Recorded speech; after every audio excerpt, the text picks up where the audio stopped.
Nous voici à ce énième rendez-vous avec le magazine Renaissance africaine et son directeur général Freddy Mulumba Kabwaïwa Bondo, qui est également directeur général adjoint de la radio-télévision nationale congolaise. Cette fois-ci, le magazine Renaissance africaine a voulu qu'on parle de nos ressources naturelles. On entend parler, on en discute dans les différents salons, et aujourd'hui, grâce au magazine Renaissance africaine, nous avons voulu qu'on en parle. Voilà pourquoi on a fait appel à ces grands professeurs et économistes de la République démocratique du Congo, des renommées internationales, pour venir échanger avec nous sur ce grand problème qui concerne la République démocratique du Congo. Le thème principal de cette conférence, c'est la République démocratique du Congo face au bradage des ressources naturelles.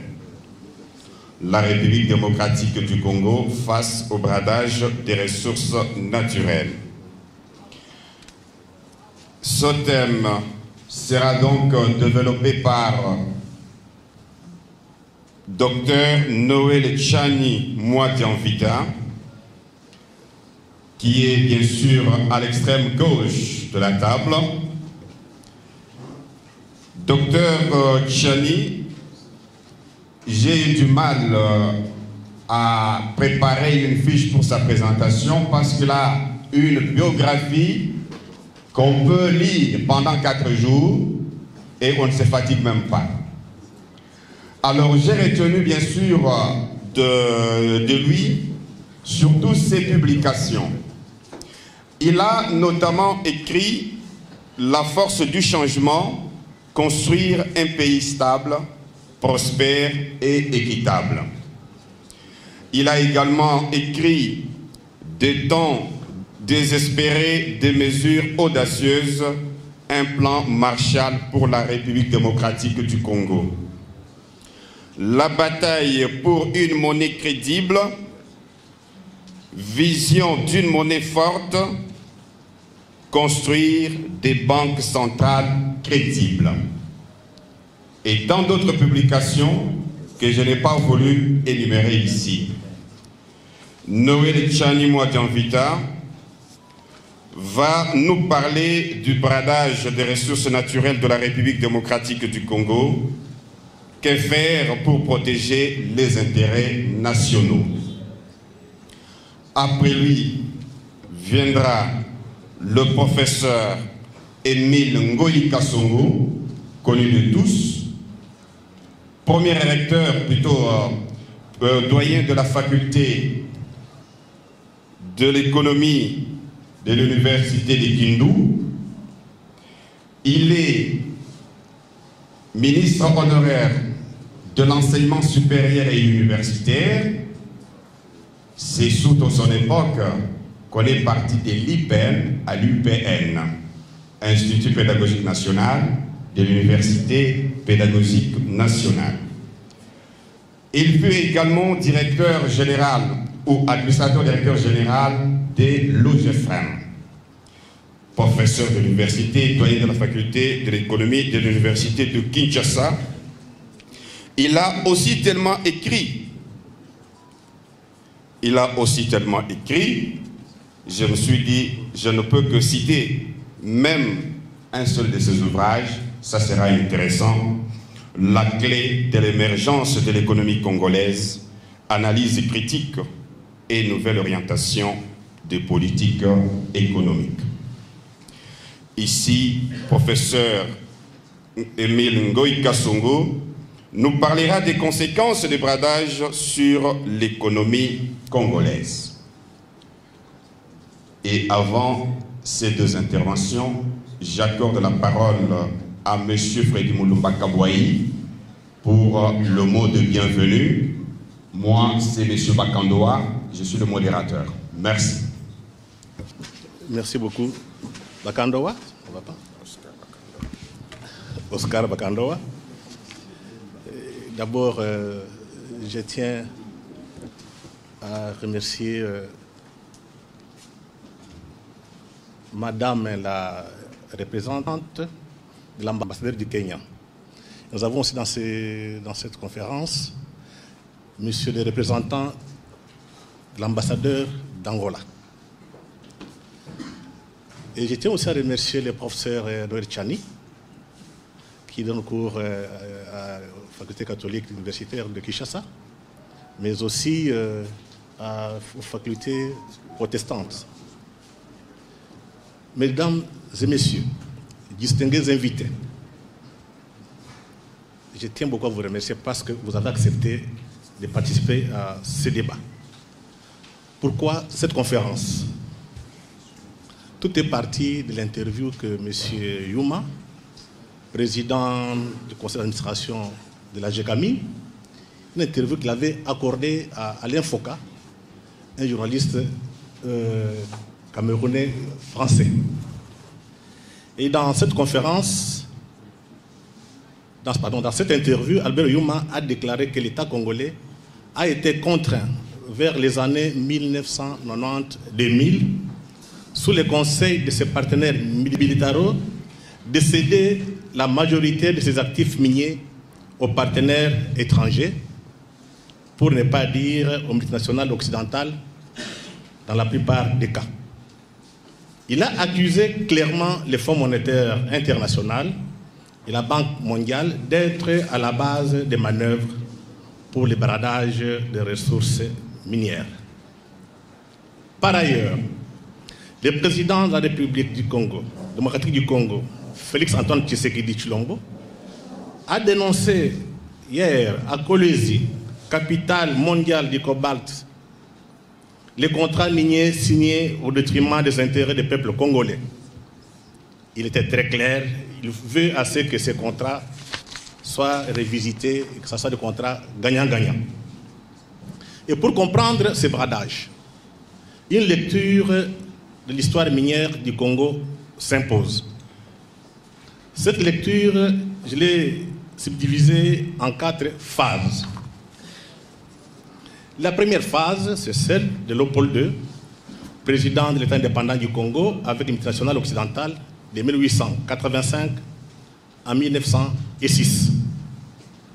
Par décret au mois de juillet 1885, les Congolais ne pouvaient considérer comme leur appartenant uniquement que les terrains effectivement occupés par eux et les champs effectivement mis en valeur.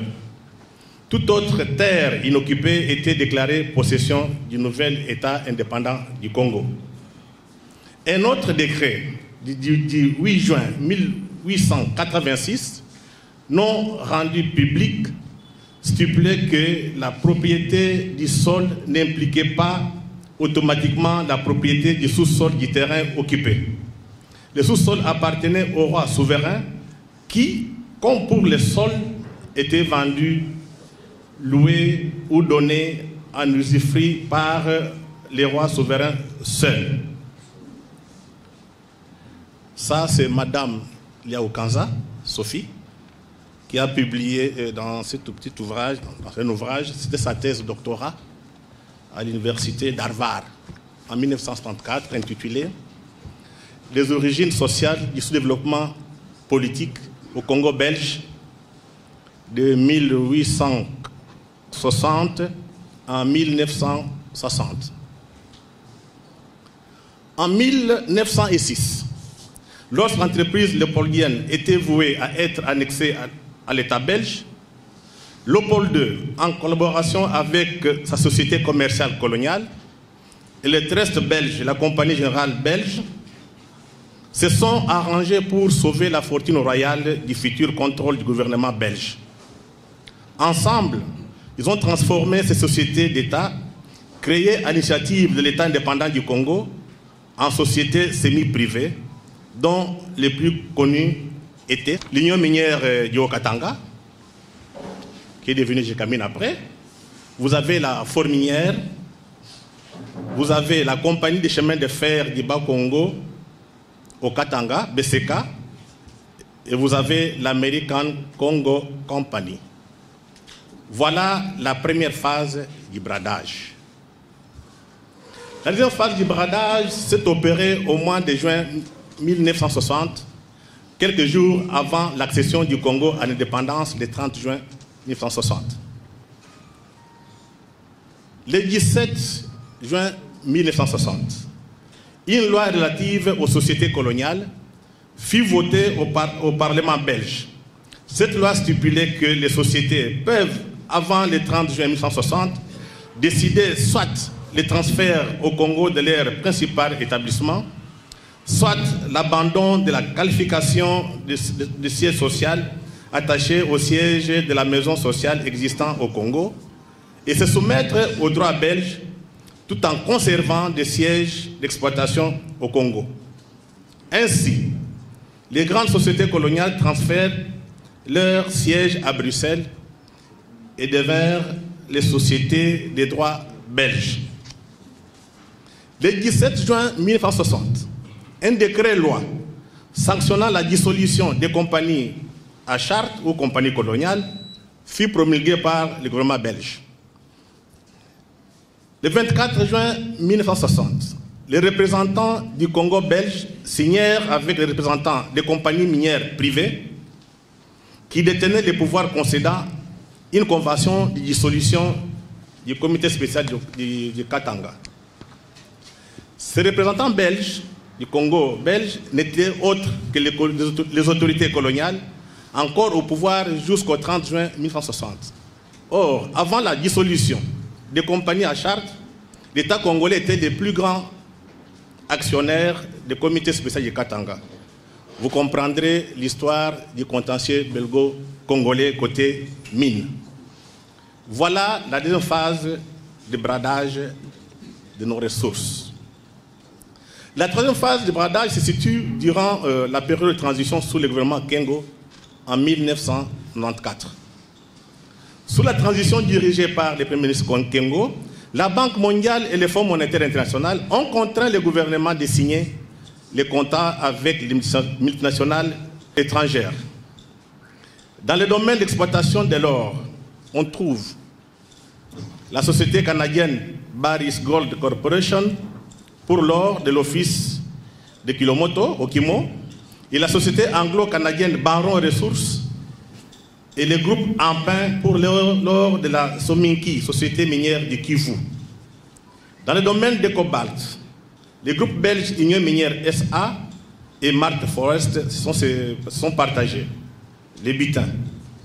Dans le secteur du cuivre, la société suisse London, la société australienne Anvil Mining ML, les groupes suisses Benatar. Dans celui du diamant, les groupes canadiens Caledonian Mining Corporation. Voilà la troisième phase du bradage avant la guerre de l'Alliance des forces démocratiques de libération, AFDEL. Et vous allez voir, ce sont les mêmes entreprises qui avaient signé avec Kengo, pour la plupart qui vont se retrouver du côté de la rébellion. Pour faire mes bases sur les mines du Congo, la guerre d'agression a été financée par American Mineral Field Amifi, fondée en 1995 avec siège dans l'Arkansas de William Clinton, l'ancien président américain, dont l'objectif déclaré était de permettre aux investisseurs américains de participer à la mise en valeur du sous-sol africain. D'autres contrats léonais ont été signés par Emaxon, puis Landin, Anvil, First Quantum, Kinross, Barrick Gold, Banro et Heritage Oil. Avec ces bradages, Voilà pourquoi le peuple congolais est pauvre et ces multinationales se font beaucoup d'argent. Je pense qu'il est temps de renégocier ces contrats pour que notre peuple retrouve son bonheur.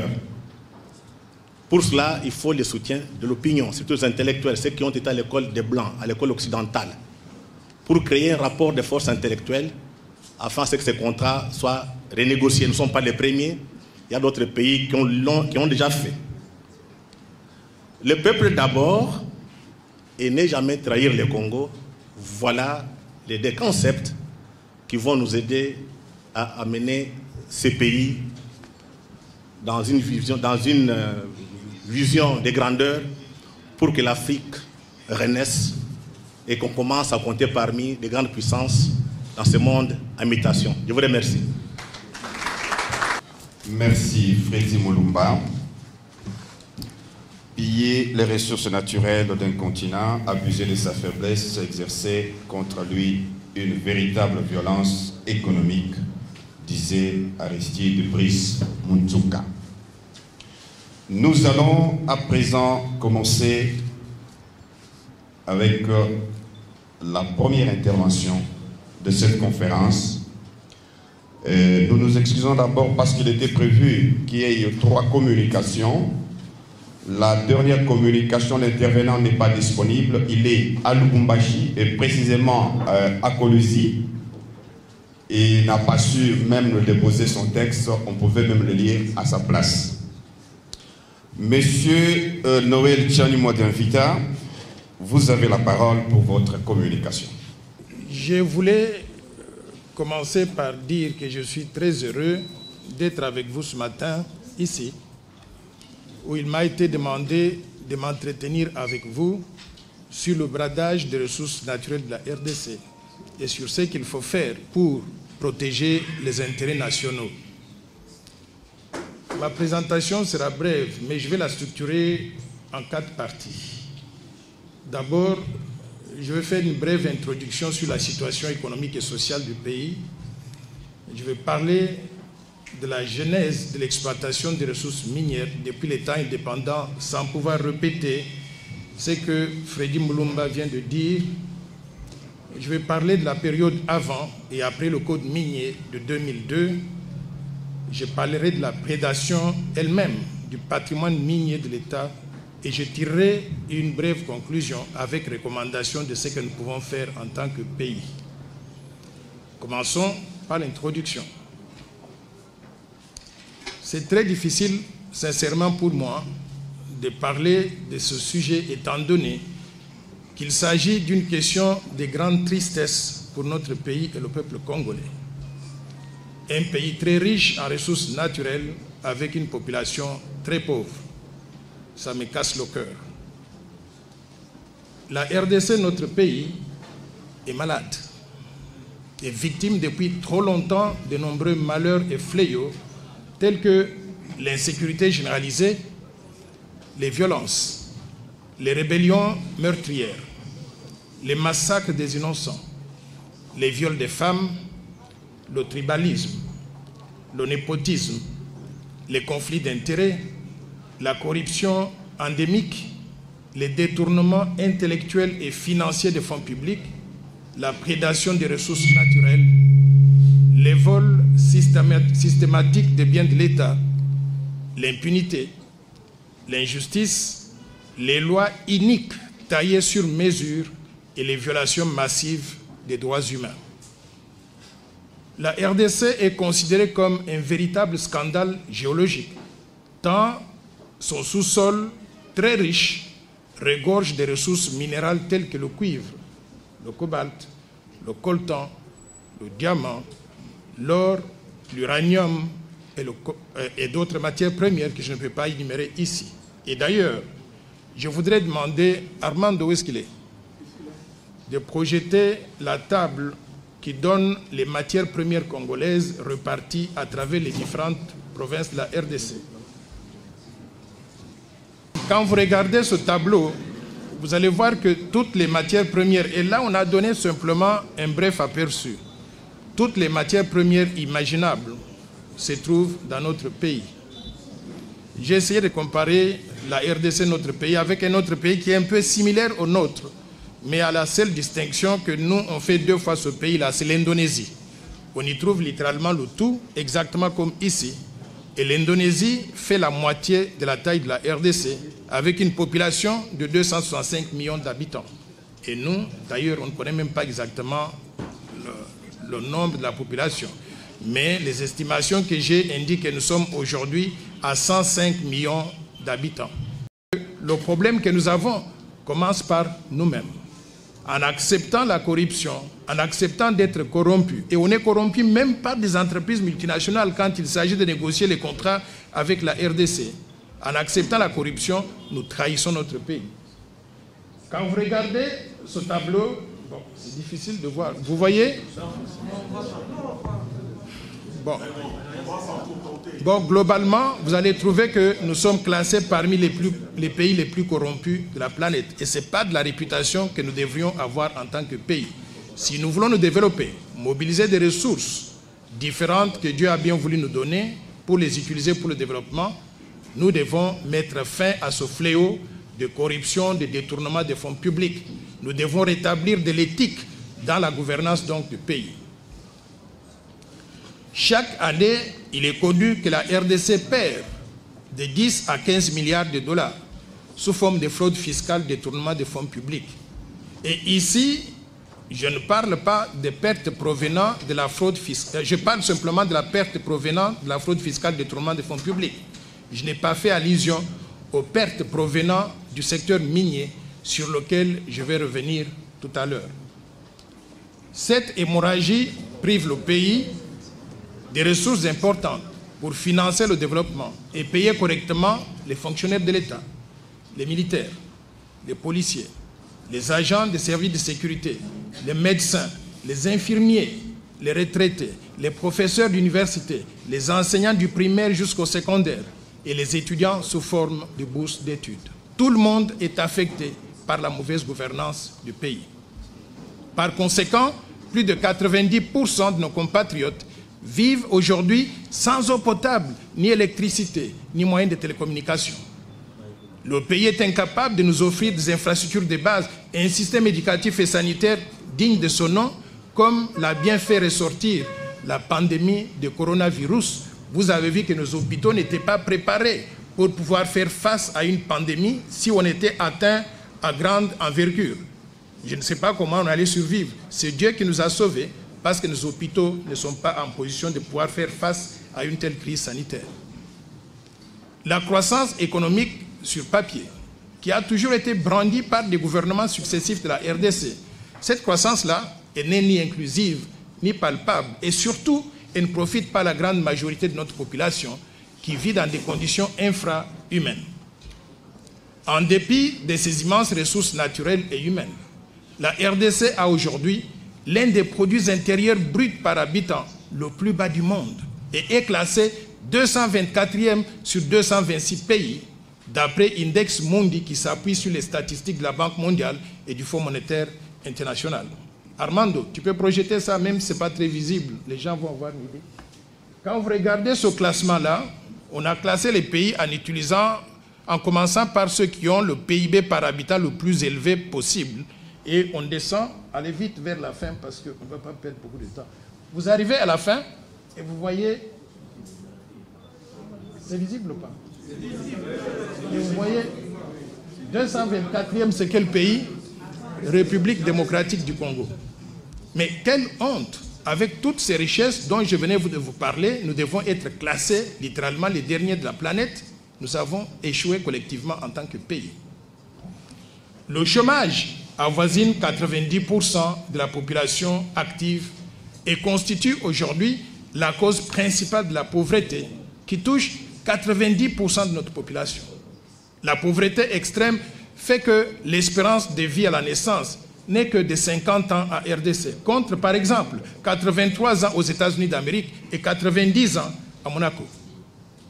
En tenant compte du taux de croissance de la population de 3% par an, nous avons besoin de taux de croissance économique plus élevés que les niveaux actuels pour éliminer la pauvreté et améliorer les conditions de vie de la population.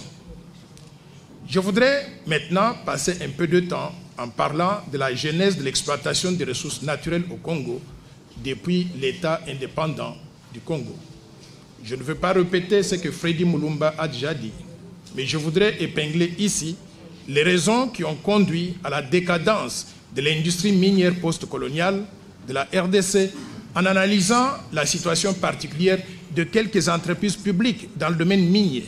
Certaines entreprises sont encore en activité et d'autres sont à l'arrêt aujourd'hui depuis les années 1995-97 jusqu'à ce jour. Il s'agit à l'occurrence des entreprises minières publiques suivantes. La Gécamine, la Sodimingo, l'entreprise minière Kisenge Manganèse, Congo Étain, Sominki qui est devenu plus tard Sakima, la Miba, Okimo et Somi Kivu. L'analyse de ces entreprises publiques minières a conduit à la conclusion suivante, que la République démocratique du Congo, notre pays, faute d'une véritable vision stratégique globale et d'une vision de développement du pays, s'est focalisée pendant des décennies post-indépendance à perpétuer l'exploitation des minerais d'après le modèle laissé par les colonisateurs, en produisant des minerais destinés à l'exportation vers la métropole, mais aussi vers les pays développés.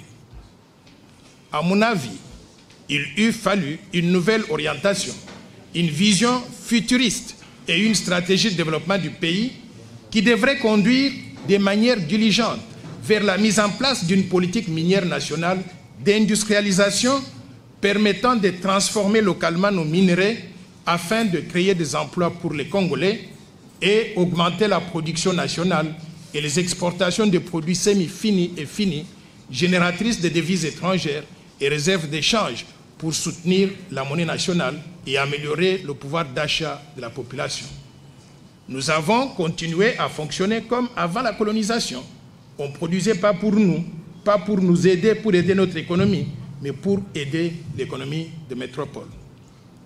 Une telle stratégie nécessitait l'implication dans son élaboration non pas des amateurs sélectionnés sur base tribale ou provinciale, mais le recours à des vrais professionnels de métiers de génie minier, géologique, chimique, minéralurgique et métallurgique, c'est-à-dire des ingénieurs chevronnés, des scientifiques éprouvés, des juristes distingués et des financiers de premier plan. En d'autres termes, la RDC s'est tirée dans la patte et l'a pêché en ne mettant pas l'homme qu'il faut à la place qu'il fallait. La sous-utilisation des ressources humaines est une des raisons de la décadence de l'industrie minière, mais également de la décadence de notre pays. Maintenant, je voudrais parler un tout petit peu de la période avant et aussi après le code minier de 2002. La période pré-code minier et la période post-code minier ont été marquées par la chute suivie de la renaissance de l'activité minière industrielle de la RDC. La période pré-code minier de 1997 à 2002 est caractérisée par la prise de pouvoir à Kinshasa par l'AFDL de Mzee Laurent Désiré Kabila et la deuxième guerre du Congo à partir de l'année 1998. Cette période est marquée par la partition du pays en 4 zones, dont une zone contrôlée par le gouvernement de Kinshasa et 3 zones sous l'autorité des rebelles à la solde des pays.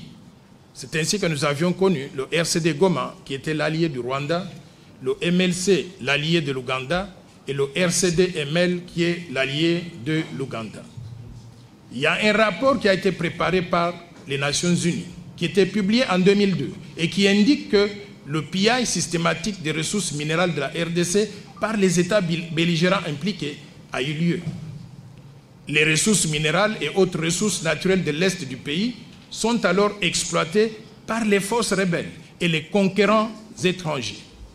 Le Rwanda devint ainsi, par exemple, exportateur du diamant et du coltan d'origine congolaise, alors qu'il ne produit pas ces matières premières-là chez eux. Le Burundi augmenta sensiblement ses exportations d'or importé frauduleusement de la RDC. L'Ouganda devenait exportateur du coltan et du cobalt, alors qu'il ne produit pas ces minéraux en Ouganda. Ainsi, malgré l'avènement du code minier en juillet 2002, les entreprises minières congolaises, c'est-à-dire la Gécamine, Sakima, Congo Étain, Sodiminco et Okimo, se sont retrouvées envahies par des exploitations minières artisanales illicites qui ont écrémé plusieurs gisements destinés à l'exploitation industrielle malgré l'institution de quelques zones d'exploitation artisanale par l'autorité minière du pays. Les mesures entreprises par la mise en application du code minier en vue de la restructuration et des résultats escomptés, particulièrement en ce qui concerne la rentabilisation des entreprises minières publiques et la contribution du secteur minier au budget national. Ces mesures ont conduit parfois à la confiscation des terres des paysans et aussi à l'expropriation sans contrepartie des concessions minières appartenant aux entreprises publiques au profit des nouvelles sociétés minières privées, à la fraude généralisée et aux contrats léonins au détriment de l'État congolais, de ses entreprises ou même au détriment de la population congolaise.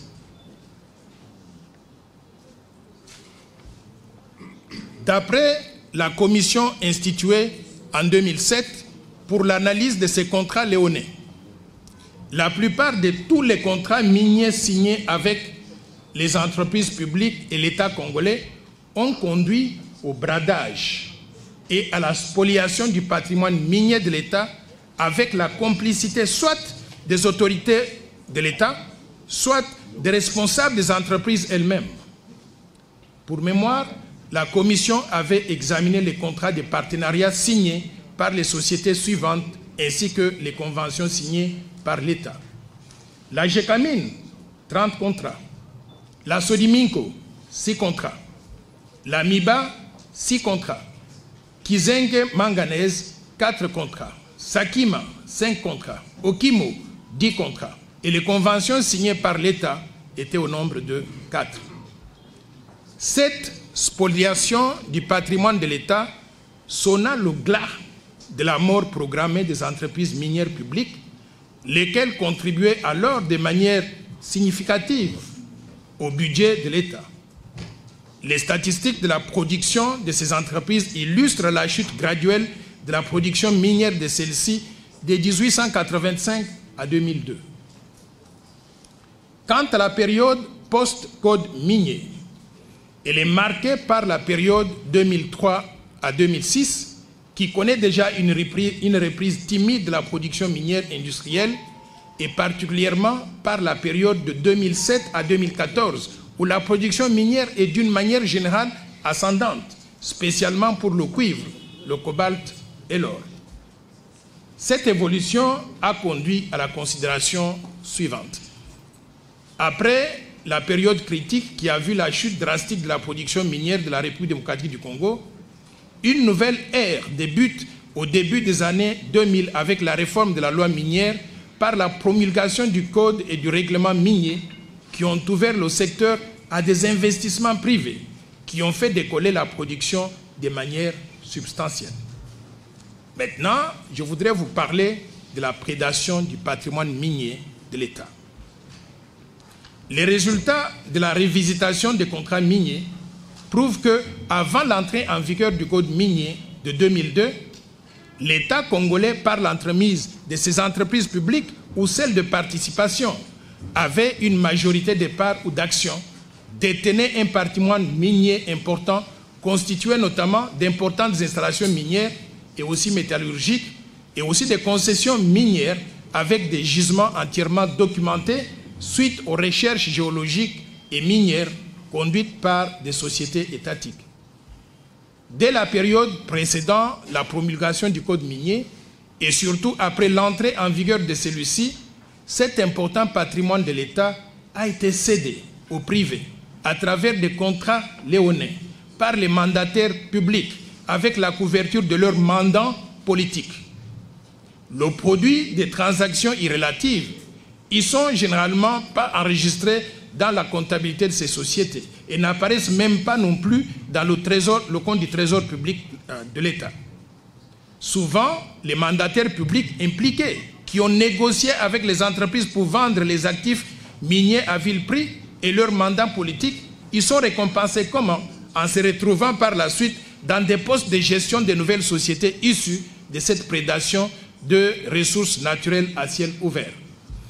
Je ne voudrais pas singulariser quelqu'un, mais je voudrais juste vous dire que nous avons connu une dame qui a été ministre du portefeuille, qui a négocié la vente des actifs miniers à une entreprise importante dans le domaine minier. Elle fait partie du conseil d'administration jusqu'à aujourd'hui. Conflit d'intérêts. Que faire alors pour sortir le pays de cette situation de prédation où les revenus miniers sont compromis pour plusieurs années à venir, mettant en danger l'avenir même du peuple congolais, de la jeunesse congolaise? Pour sortir le pays de la situation de prédation sans merci de notre pays à potentiel minier élevé, mais réellement classé parmi les plus pauvres du monde, faute de rentabilisation des recettes d'origine minière, il faut les considérations majeures suivantes à prendre en compte pour effectivement augmenter la contribution du secteur minier au budget de l'État afin que la RDC puisse tirer réellement profit de l'exploitation des ressources minérales de son sol et de son sous-sol. Le gouvernement de la RDC et les autorités congolaises doivent lever l'option entre deux politiques alternatives que voici. Soit on laisse les recettes minières échapper indéfiniment au compte du trésor public, soit on prend des mesures courageuses, avec le concours des experts et spécialistes attitrés, de chercher à tout prix le recouvrement de ces recettes minières qui sont perdues.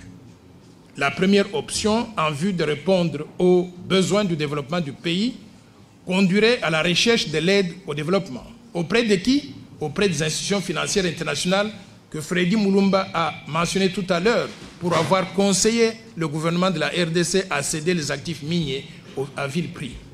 Et nous pouvons aussi obtenir donc des dons ou de l'aide auprès de bilatéraux sur le plan international. Bien entendu, une telle position, une telle alternative, quoique acceptable, elle nous apporte très peu de moyens au vu des besoins de développement de notre pays. Et cette aide est souvent sujette à des conditionnalités allant jusqu'à toucher à la souveraineté nationale et aussi à la fierté d'être congolais. Au contraire, dans le cas où le pays opterait pour le recouvrement des recettes minières qui lui échappent aujourd'hui, celui-ci peut rapidement mobiliser des milliards de dollars américains qu'il peut utiliser pour mettre en œuvre une véritable vision de développement de grande envergure, telle que le plan Marshall de Noël Tchani pour la reconstruction et le développement de la RDC, que je vous ai proposé pendant les élections, mais que vous avez rejeté. Dans le cas d'espèces pour la RDC, une telle étude réalisée sur la contribution du secteur minier au budget de l'État par un ingénieur congolais, à qui je voudrais rendre hommage, M. Raphaël Ngoï.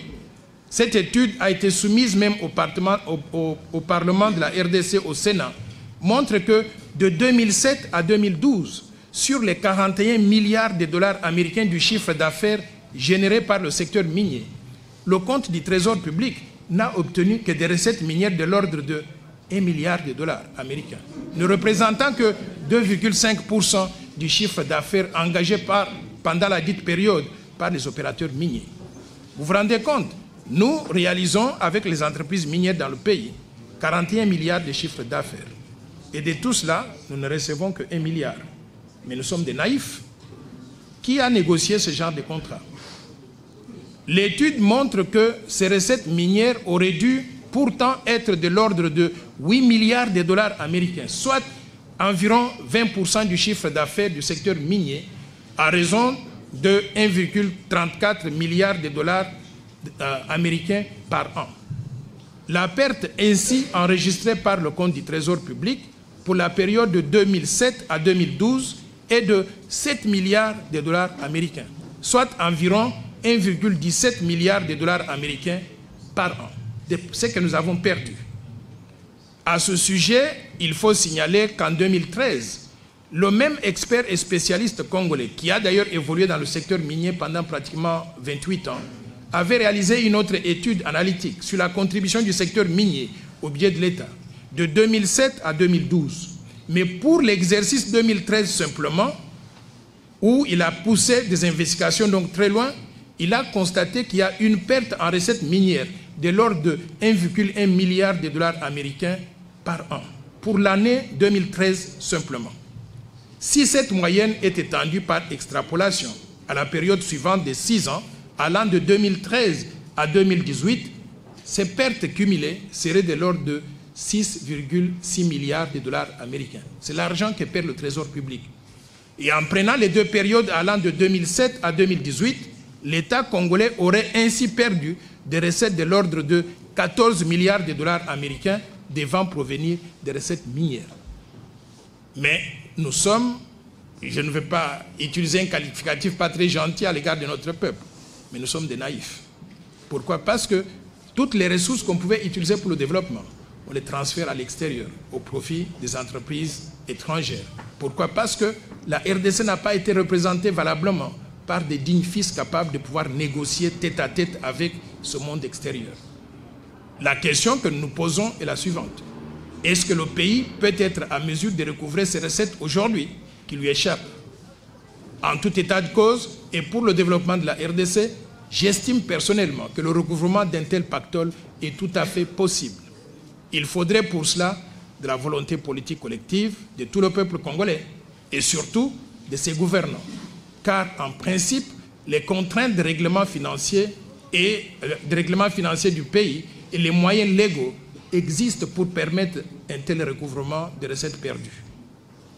La question qui vient à l'esprit par la suite est celle de savoir, enfin, jusqu'à quand la RDC continuera-t-elle à recourir à l'aide du développement, parfois de quelques millions de dollars américains, seulement tout en ne cherchant pas agressivement à récupérer les 14 milliards de dollars américains des recettes minières qui lui échappent aujourd'hui, rien qu'en considérant la période allant de 2007 à 2018. Pour moi, la récupération de ces recettes minières, du point de vue légal, est encore possible pour permettre le décollage économique du pays et la lutte contre la pauvreté extrême dans laquelle croupit la population congolaise et qui est la cause principale de la fuite des jeunes Congolais vers d'autres cieux mieux nantis. Je voudrais arriver à la conclusion de mon propos. Pour accroître la contribution des mines au développement du pays, la RDC doit changer de vision et d'approche, car plusieurs entreprises minières opèrent dans le pays, mais l'on ne voit pas leur contribution réelle au développement.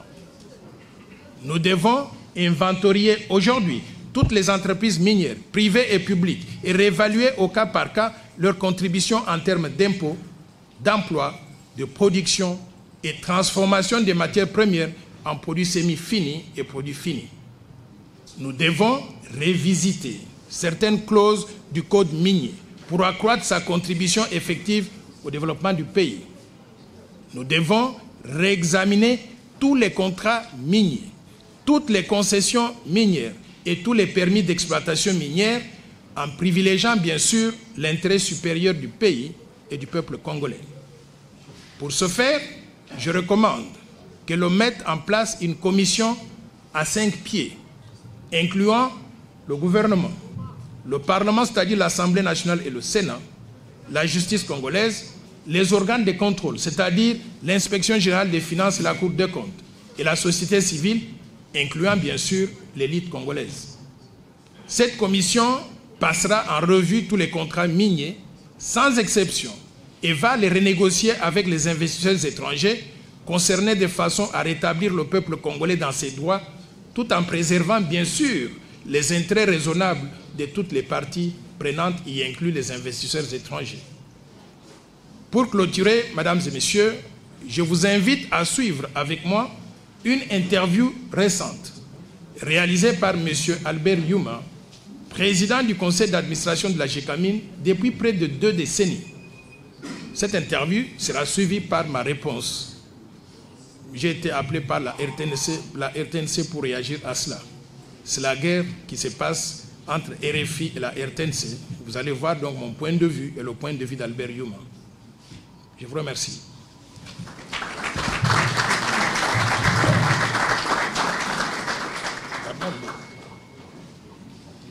Mais la technologie, j'ai l'impression que... Il appartient à un pays qui est premier producteur mondial de cobalt, premier producteur africain de cuivre, producteur de diamants, producteur de zinc. On va arrêter là l'inventaire. Il est à la tête, il est le président de l'entreprise qui a la gestion de l'ensemble de ces minéraux. Il est également le président de la Fédération des entreprises du Congo. Nous recevons aujourd'hui M. Albert Yuma Mulumbi. Bonjour M. Mulumbi. Bonjour M. Alain Foucault. Comment peut-on expliquer, vous qui êtes président de la GECAMINE, la Générale des carrières et des mines du Congo, que l'on ait autant de richesses et qu'il y ait autant de Congolais qui vivent avec moins d'$1 par jour? Je pense que c'est la conséquence de mauvais choix ou d'orientations qui ont été dictées fin des années 90, début 2000, quand, à la suite, effectivement, de l'environnement politico-social que vous connaissez, l'État congolais a été contraint, sous le conseil de ses partenaires multilatéraux et même bilatéraux, de céder la majorité des actifs miniers à des partenaires étrangers, sous l'espoir que ça générerait des revenus, comme je dis souvent, du lait et du miel pour le peuple congolais. Ce n'est jamais arrivé. On a envie de comprendre. Quand vous dites les partenaires multilatéraux et bilatéraux, c'est eux qui décident que le Congo doit céder ses richesses à d'autres. Qui sont ces partenaires multilatéraux? Fin des années 90, vous connaissiez la situation politique et sécuritaire du pays. L'État était financièrement exsangue et les entreprises minières aussi du pays étaient techniquement à bout de souffle parce que durant les décennies antérieures, l'État actionnaire, par une certaine boulimie, leur avait privé de ses fonds pour réinvestir, se développer. Et puis elles avaient été toutes contraintes de contribuer aux efforts de guerre d'une façon ou d'une autre. Alors qui sont ces partenaires multilatéraux? Alors, c'est le FMI, c'est la Banque mondiale. Qui décident de céder vos richesses à des entreprises? Qui conseillent, qui vous disent, vous, État congolais, vous n'avez plus les moyens financiers de maintenir et de développer vos actifs miniers. Nous vous conseillons gentiment.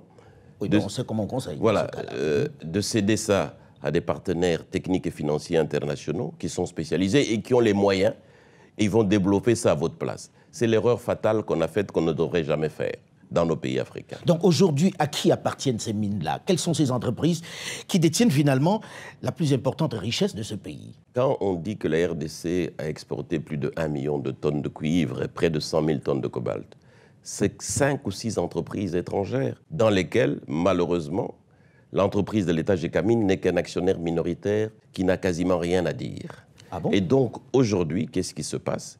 C'est que quand l'État était seul avec son entreprise GECAMINE, seul dans le secteur minier, produisait près de 500 000 tonnes par an, et la GECAMINE subvenait à près de 70% à tous les besoins budgétaires de l'État. Mais aujourd'hui, avec plus d'1 million de tonnes exportées, ces entreprises ne contribuent même pas à 17% aux revenus de l'État. Pendant 15 ans, 20 ans, alors que nous avions promis des dividendes pour la GECAMINE, des impôts pour l'État, pour nous reconstruire, rien n'est venu. Vous savez pourquoi? Parce que ces entreprises, elles ont pris nos gisements, elles sont allées les donner en garantie à des banques étrangères et elles ont emprunté. Au lieu d'amener des capitaux qu'on nous avait promis, c'est des prêts qu'on nous a amenés à des taux qui dépassaient 10% alors que nous savons qu'ils les avaient à 2 ou 3%. Donc les entreprises à qui on a donné les concessions sont allées gager les mines du Congo. Auprès des banques. Et ont emprunté alors qu'elles devaient amener des capitaux. Elles ont amené plutôt des prêts. Des prêts à des taux d'intérêt. L'État ne peut rien contre ça. Qui sont ces entreprises? C'est TFM, c'est KCC, c'est Roachi, c'est Sicomine. Toutes des entreprises, si pas occidentales, chinoises aussi désormais. Donc ils tiennent les richesses du Congo aujourd'hui? Ils tiennent les richesses du Congo, d'où effectivement ce paradoxe que les richesses ne profitent pas aux Congolais, mais aux entreprises étrangères, aux filiales de ces entreprises étrangères, aux maisons mères qui commercialisent les productions. Est-ce que ces entreprises ne profitent pas du grand désordre politique qu'il y a dans ce pays depuis les indépendances? Oui et non. Il y a notre propre incapacité à gérer nos ressources nous-mêmes, à toujours penser qu'on est mieux conseillé par des idées qui viennent de l'extérieur. Mais c'est vrai aussi par une certaine gabégie de l'État, qui au moment où les revenus étaient là, on ne les a pas réinvestis. Mais ceci étant, on a pris des actions. En 2018, on a révisé contre l'avis de toutes ces entreprises minières. Je dis bien contre, avec une opposition farouche, on a révisé le code minier de 2002 qui était trop avantageux et qui donnait tous ces avantages dont je vous parle. Rembourser d'abord les investissements, faire de l'amortissement accéléré, c'est tout ça qu'on a changé en 2018. Le monde entier est dans un réel besoin de cobalt pour la construction de nos téléphones portables, pour les véhicules électriques, bref, pour l'ensemble des batteries que l'on utilise de plus en plus. Et on découvre que, là aussi, le cobalt n'appartient pas au Congo. Effectivement, et c'est ça qui me choque, moi. Quand on parle d'exportation de cobalt, on dit le groupe Glencore a exporté autant, le groupe TFM a exporté autant, Sicomine a exporté autant de cobalt, mais on oublie de citer que c'est le cobalt du Congo et les gisements étaient donnés par une entreprise congolaise, Gécamine. Et aujourd'hui, l'année dernière, on a exporté près de 100 000 tonnes. Quels sont les revenus pour l'État congolais? On va nous dire cette année-ci, l'État congolais va bénéficier de plus ou moins 1,3 milliard, mais sur 15 milliards d'exportation, c'est peanuts. Alors, ce que nous avons décidé, puisque selon les conventions, on ne peut pas unilatéralement changer les partenariats industriels, il y a un volet du cobalt que nous pouvons récupérer. C'est ça que le président Tshisekedi a décidé en 2019. Commençons par récupérer ce qu'on peut récupérer sur le cobalt artisanal.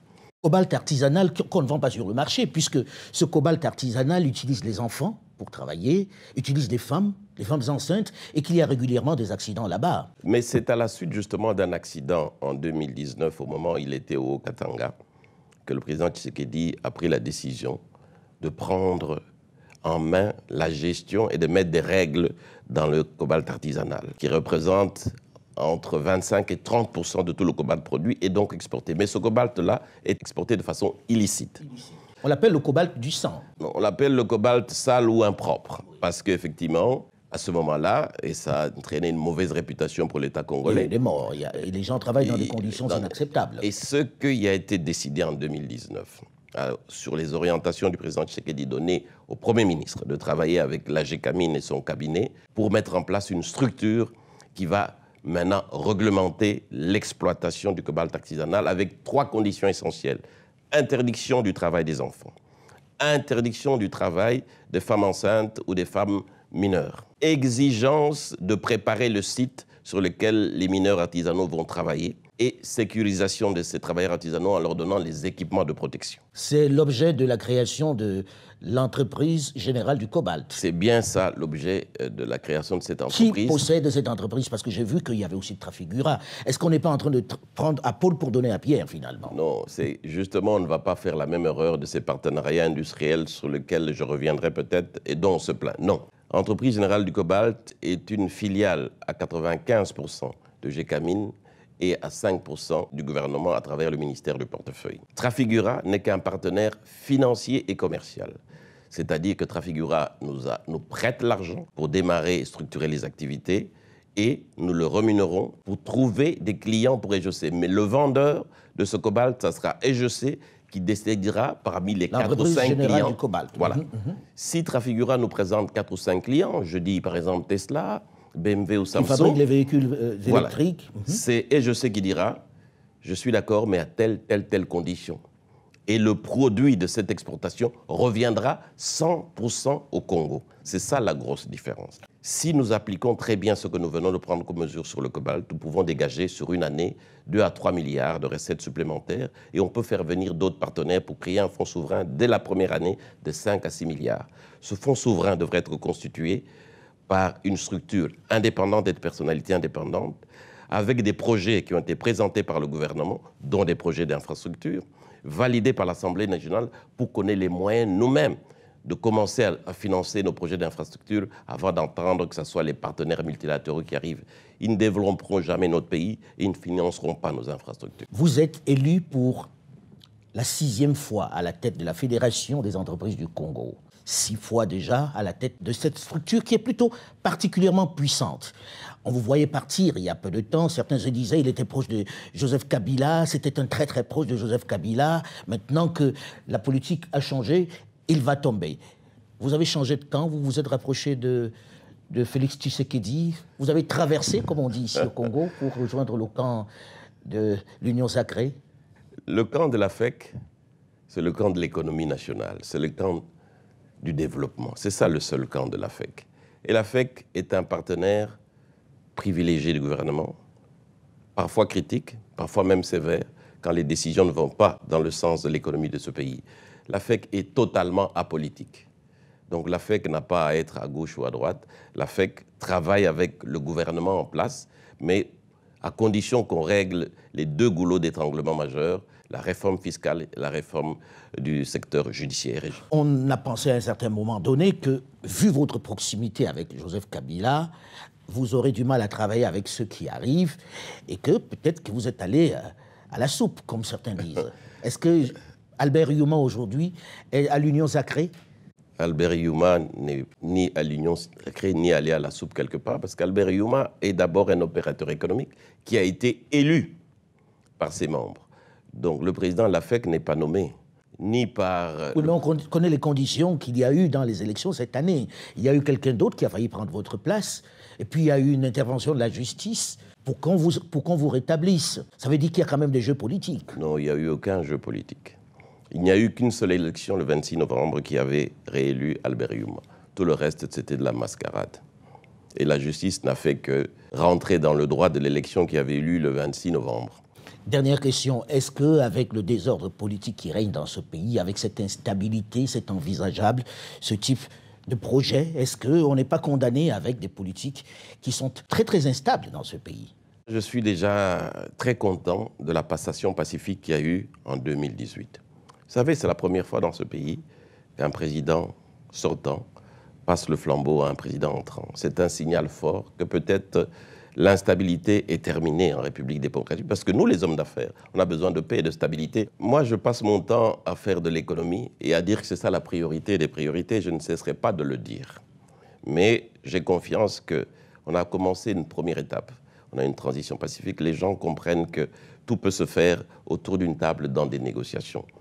Et je crois à ça. Et j'encourage les politiques à ça. Merci Albert Youma. Vous avez suivi le PCA de la GECAMINE parler, Albert Youma, et il est là, je pense, depuis pratiquement 2 décennies. Moi, quand je l'ai suivi, j'ai eu envie de vomir. Pourquoi? Parce que voilà les gens qui nous représentent et qui ont négocié des contrats en cédant tous ces actifs miniers aux entreprises multinationales. Et aujourd'hui, il nous dit que la RDC ne gagne rien, et ça, c'est pour plusieurs années. Et il estime que ces erreurs-là, il veut blâmer quelqu'un d'autre. Il veut blâmer les institutions multilatérales, la Banque mondiale, le Fonds monétaire. Je ne suis pas ici pour défendre une institution quelconque. Je suis ici pour le compte de la RDC. Mais je voudrais vous dire que du temps, les 30 années que j'ai passées à la Banque mondiale, j'ai rencontré des gouvernements qui négociaient sérieusement des choses en faveur de leur peuple. Mais le gouvernement de la RDC, parfois, ou le plus souvent, on a envoyé des gens qui viennent à Washington pour être impressionnés par la beauté des bâtiments et qui laissent pratiquement tout au profit donc de l'autre camp. C'est ça qui nous est arrivé ici. Encore une fois, notre pays, si on veut changer la donne pour l'avenir, mettons l'homme qu'il faut à la place qu'il faut. Sortons de ces histoires tribales-là, de dire que telle compagnie doit être gérée par les ressortissants de tel coin. Quand nous faisons ça et que nous avons des gens qui ne sont pas compétents, nous sacrifions le pays, nous sacrifions l'intérêt du peuple congolais. Ça, c'est la première leçon à tirer de cet épisode.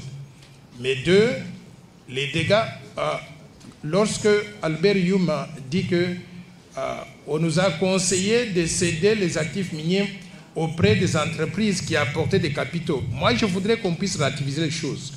Quand on veut signer un contrat minier, il y a 2 camps. Le camp de l'entreprise étrangère, qui amène quoi? Ils amènent l'expertise, les capitaux et les équipements. Il y a aussi le camp de la RDC qui amène quoi autour de la table? Et ça, ils ne semblent pas pouvoir le reconnaître. Nous amenons les réserves de nos matières premières. Ces réserves-là, ça vaut des milliards. Dans les négociations avec des firmes étrangères, on doit mettre en balance non pas simplement les capitaux qu'ils apportent, l'expertise et les équipements. On doit tenir compte aussi que sans nos réserves, elles ne peuvent rien faire. Moi, je suis partisan de la théorie des partages de production. C'est-à-dire, vous amenez vos capitaux, vous pouvez investir pour avoir 49% ou 51% maximum dans la compagnie qui a été créée. Mais nous, en tant que pays, à cause de nos réserves que nous apportons, nous devons contrôler au moins 49 à 51% du capital. Comme ça, on est quitte. Donc chacun a sa part. Si on avait cette formule-là, en regardant tous les profits, vous vous rappelez, je vous ai parlé tout à l'heure d'un chiffre d'affaires cumulé de 41 milliards de dollars. Ça veut dire que ce qui revenait à la RDC, si on utilise cette formule, c'est environ 20 milliards de dollars. Par contre, nous avons reçu combien? 1 milliard. Je crois que nous nous sommes tirés dans la patte. C'est pour cela que je voudrais demander à notre gouvernement qu'on n'ait pas peur, qu'on puisse mettre en place une commission de renégociation de tous ces contrats. Qu'on aligne les meilleurs d'entre nous pour parler avec ces firmes multinationales, qu'on renégocie ces contrats de façon à rétablir le peuple congolais dans ses droits. Si nous le faisons, vous allez voir que la contribution du secteur minier au budget national sera beaucoup plus importante que les modiques 2,5% que je vous ai présentés tout à l'heure. Je vous remercie.